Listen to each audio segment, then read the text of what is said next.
Adama et Lola encore plus actifs sur le terrain dans le cadre de la lutte contre la Covid-19. Après les établissements scolaires, les lieux de culte et le 3e bataillon d'infanterie militaire, l'agriculteur moderne désinfecte les NSOA.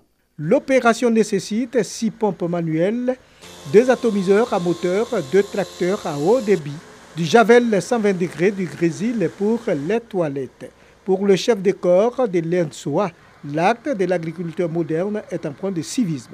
Parce que la priorité pour nous, c'est de défendre la population. Ce n'est pas de nous défendre nous-mêmes. Autrement, on n'aura rien fait. Donc, s'il y a des populations effectivement qui veulent nous aider à défendre cette population, en tout cas, il faut les remercier. Tous les coins et recoins de l'école ont été visités et désinfectés par le visiteur d'exception et son équipe afin d'aider l'armée à sécuriser au mieux la population ivoirienne. J'ai décidé de venir désinfecter avec l'appui de l'Institut d'hygiène par rapport au matériel que j'ai. Donc voilà ce que tout Ivoirien doit faire aujourd'hui. C'est un don de soi. C'est l'appel que je lance. Tous les agriculteurs modernes comme moi qui ont le même matériel, qu'on se mette ensemble pour désinfecter des villes, pour désinfecter des quartiers et des corridors. La liste des institutions à mettre à l'abri du grand mal est encore longue et Adama et Lola ne comptent pas s'arrêter en si bon chemin. En invitant le Tout-Bouaké à observer les mesures barrières, le souci de l'homme est que la région de Bouaké soit inattaquable par le coronavirus.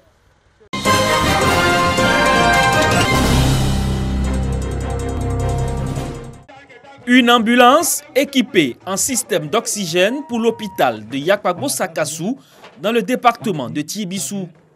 Un don du gouvernement remis par Raymond Goudou Kofi, ministre de la Culture et de la Francophonie, représentant Eugène Akawele, ministre de la Santé et de l'Hygiène publique. Cette ambulance pour améliorer la prise en charge et l'évacuation des malades. Pour l'émissaire du gouvernement, ce don s'inscrit dans le cadre du programme social du gouvernement et surtout pour la prévention et la lutte contre la Covid-19 dans cette localité. Vous savez qu'une ambulance, elle est mise à la disposition du corps médical pour sauver les populations. C'est la raison pour laquelle aujourd'hui, je n'ai pas voulu que cette cérémonie passe comme ça par une simple remise, mais qu'il fallait que je vienne ici représenter mon collègue et frère, Akawele, ministre de la Santé, pour donner du sens à cette cérémonie. Que cette ambulance nécessite qu'on respecte ses fonctions. Les populations de Yakpabo-Sakassou n'ont pas manqué d'exprimer leur gratitude au gouvernement. Elles ont également exprimé des doléances, entre autres, le bitumage de l'axe Abolakro-Yakpabo-Sakassou et la construction de châteaux d'eau. Raymond Goudou Kofi a promis de transmettre ses doléances au Premier ministre Amadou Gon Coulibaly et au président de la République. « 15 jours, c'est la durée de la révision de la liste électorale en Côte d'Ivoire. Dans la région du Haut-Sassandra, l'opération a effectivement démarré. Le lancement a été fait en présence des autorités administratives et politiques supervisées par Henriette Lagou, deuxième secrétaire permanente à la Commission électorale indépendante CEI.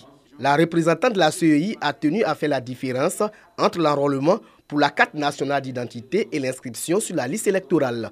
Il ne faut pas surtout, on leur a dit, confondre l'opération d'enrôlement de l'ONESI pour obtenir la carte d'identité et l'opération électorale de recensement des populations qui veulent faire des changements sur la liste électorale.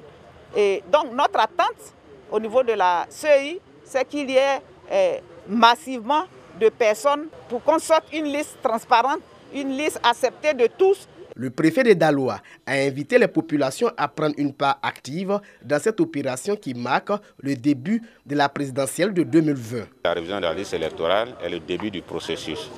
Et donc quand le début est bâclé, il va sans dire que tout le reste s'ensuit. Donc faire en sorte que la révision de la liste électorale se passe dans de bonnes conditions pour que les élections soient équitables et qu'elles ne souffrent pas de discussions et de suspicions. Pour ces premiers jours, ce n'est pas la grande affluence. Bon, je dis à mes camarades nouveaux majeurs de faire comme moi, afin de pouvoir aussi exercer leur droit de vote. Après Daloa, la responsable des régions du Haut-Sassandra et de la Marawi de la CEI s'est rendue à Issia. Au centre culturel de la ville, Henriette Lagou a sensibilisé les chefs de village et les leaders d'opinion sur l'importance de la révision de la liste électorale. La visite du centre d'enrôlement du centre social de la ville a été la dernière étape de cette journée. À l'instar des autres régions de Côte d'Ivoire, le NZI a entamé l'opération de révision de la liste électorale 2020. Pour cette opération, ce sont 222 agents qui ont été mobilisés pour investir les 114 bureaux de vote du département de Dimbokro, chef-lieu de la région du NZI. Mais pour la première journée de cette opération d'inscription de nouveaux électeurs, les différents requérants se font rares. Les bureaux installés pour la circonstance sont vides. Bon, cette année, on a 8 requérants. Voilà, 8 requérants. Donc, il y a encore des requérants qui sont là, qui patientent. Donc, tout se passe comme prévu. Il n'y a pas de souci. Pour se faire une idée du bon déroulement sur toute l'étendue du territoire de la région, le préfet entreprend une tournée. Une tournée qui l'a conduit pour la première étape sur le territoire communal. Souleymane Bamba a pu constater la faible affluence dans les lieux de recensement pour cette première journée. Il a encouragé les agents présents à travailler dans la courtoisie, dans le respect des requérants, tout ceci selon les normes établies par la commission électorale indépendante, avant d'appeler la population à s'intéresser à cette opération de révision de la liste électorale. Il ne faut pas que les gens attendent le dernier moment. L'opération est circonscrite dans le temps. C'est du 10 au 24. Alors, si nous attendons le dernier moment, ça va être un peu difficile. Vous voyez, aujourd'hui, vous arrivez dans le centre, c'est pratiquement vide. Il faut que les gens viennent, il faut que les gens sortent. Les agents sont là pour eux. Tous les centres sont ouverts. Et surtout, c'est au nouveau majeur que je m'adresse. Il faut qu'ils viennent nombreux se faire enrôler. La région d'Inzi compte 58 000 nouveaux majeurs qui ont été identifiés. Des nouveaux majeurs dont la confirmation de leur inscription sur la liste électorale viendra accroître le nombre d'électeurs de la région. Démarrée hier, mercredi 10 juin 2020, l'opération de révision de la liste électorale prendra fin le 24 juin prochain.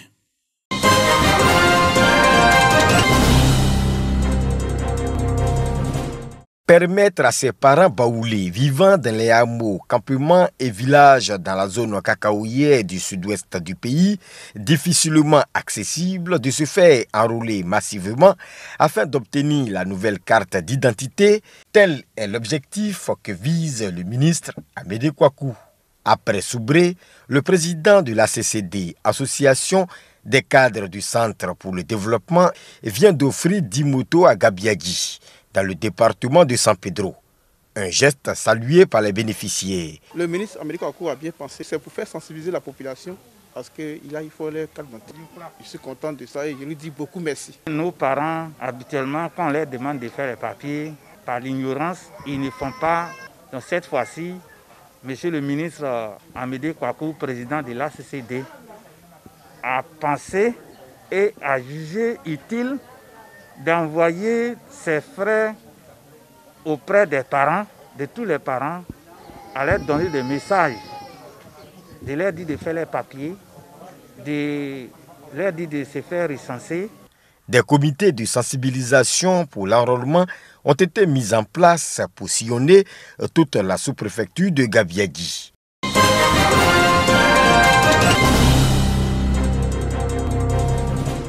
Le 15 avril dernier, un incendie ravageait la toiture d'un bâtiment de 2 salles de classe au lycée moderne de Tanda. Cet incendie, qui a aussi consumé les tables-bancs des différentes salles de classe concernées, a eu pour cible les classes de 3e. Avec la reprise des cours, les élèves qui occupaient ces salles de classe au nombre de 103 n'avaient plus de lieu où suivre les cours.